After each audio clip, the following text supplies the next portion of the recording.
A través de los años, los diferentes juristas del mundo se han encontrado con un aspecto del derecho del cual existen muchas opiniones encontradas. Este aspecto al cual nos referimos no es otro sino el derecho natural.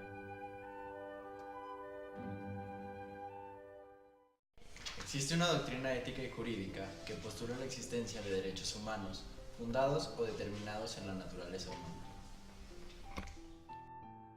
A esta doctrina se le denomina derecho natural, la cual se refiere a un conjunto de normas o preceptos que nacen de la misma naturaleza o conciencia humana.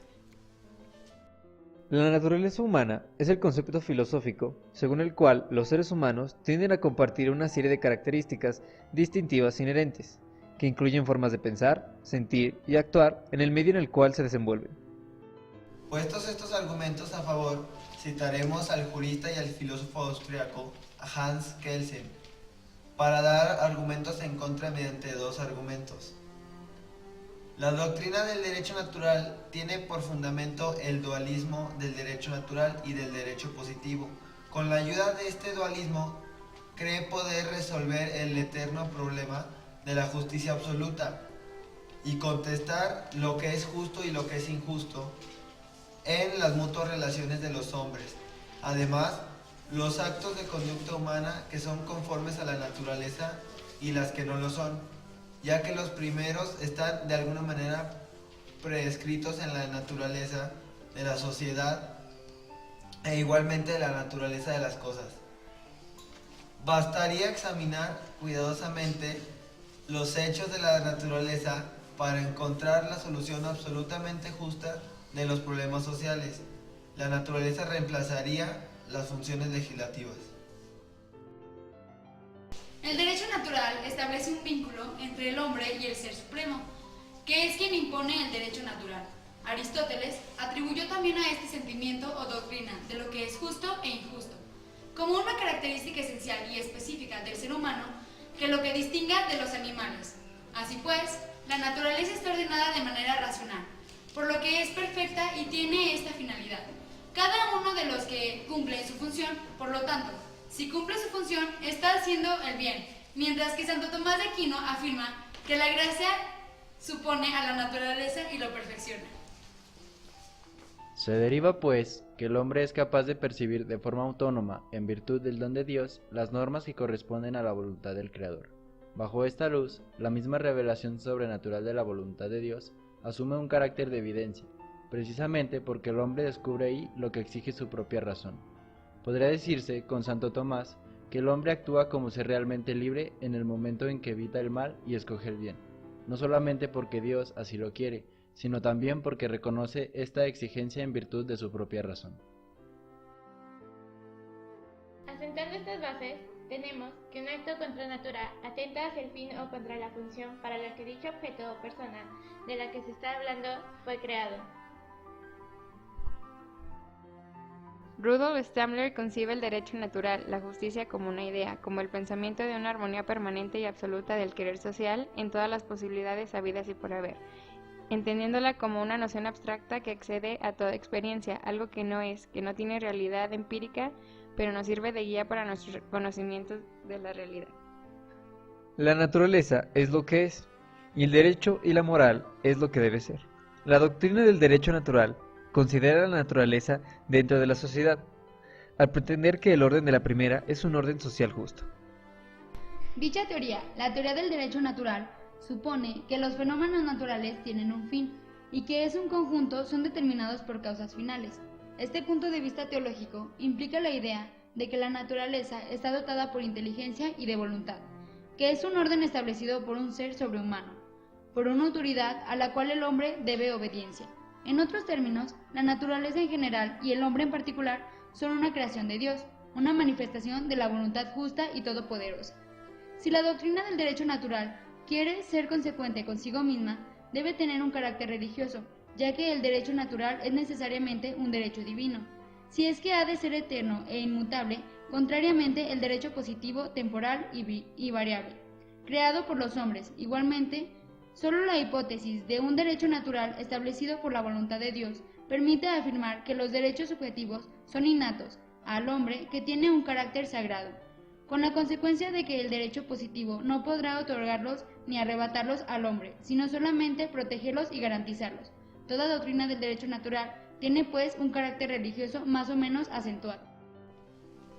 Puestos estos argumentos a favor, citaremos al jurista y al filósofo austriaco, a Hans Kelsen, para dar argumentos en contra mediante dos argumentos. La doctrina del derecho natural tiene por fundamento el dualismo del derecho natural y del derecho positivo. Con la ayuda de este dualismo, cree poder resolver el eterno problema de la justicia absoluta y contestar lo que es justo y lo que es injusto en las mutuas relaciones de los hombres.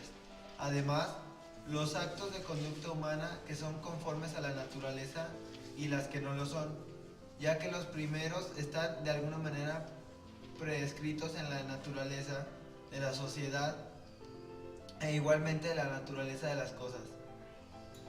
Bastaría examinar cuidadosamente los hechos de la naturaleza para encontrar la solución absolutamente justa de los problemas sociales. La naturaleza reemplazaría las funciones legislativas. Y aunque estos argumentos parecen ser acertados en contra del derecho natural, hay irregularidades en la estructura lógica de su argumento. El derecho natural es esencialmente distinto al derecho positivo. El derecho positivo es creado por la voluntad del hombre. Por lo tanto, el derecho natural no es creado por la voluntad del hombre. El derecho natural no es creado por la voluntad del hombre. Todo derecho es creado por una voluntad, pero esto no está demostrado. Entonces, por lo tanto, si hay un derecho natural, este es creado por una voluntad que no es humana. Si hay un derecho natural, este es creado por una voluntad que no es humana. Toda voluntad o es humana o es divina. Si hay un derecho natural, este es algo creado por la voluntad divina, por lo cual es una conclusión inválida. Vemos que en el argumento se da por cierto que el derecho siempre es creación de la voluntad. Pero precisamente, si se está discutiendo la cuestión de la existencia del derecho natural, se está discutiendo si existe un derecho intrínsecamente válido, es decir, que sea válido en sí mismo, y por ende que su validez no derive totalmente de una voluntad. Por lo visto se comete en el raciocinio expuesto una petición de principio. Así que estamos posicionados en un punto medio. Podemos identificar problemas en esta teoría cuando consideramos la pregunta: ¿qué es un derecho natural? Comparémosla con un ejemplo. Tengo un reloj. Puedo mostrar mi reloj describiéndolo, pero no puedo hacerlo con el derecho natural. Comparémoslo también con la afirmación de que tengo un derecho legal. Pero los derechos legales no son el asunto son los derechos morales. ¿Cómo puedo mostrarlos? Podemos pensar que los derechos son objetos inmateriales, pero entonces, ¿cómo es posible explicar postulando una cosa inmaterial? ¿Cómo explicar cosificando? No es posible. Consideremos lo siguiente. Alguien amenaza la vida de alguien y la única manera de evitarlo es que el amenazado mate a su atacante. ¿La persona que el amenazado mata tiene derecho a la vida? ¿Ha violado ese derecho? Si no, entonces, ¿su acción es justificada? Lo que la teoría de los derechos sostiene en tales casos es que la persona perdió su derecho a la vida. ¿En dónde lo perdió? ¿Cómo se pierde un derecho y cómo se recobra? Veamos pues el siguiente caso. Tomando en cuenta que la teoría dice que la naturaleza tiene un fin y cada ente al realizar de manera correcta su función hace el bien, cuando una pareja tiene relaciones sexuales pero el fin no es el procrear, está en contra de esta teoría, por lo que está realizando el mal, al igual que el fin de casarse no sea tener hijos.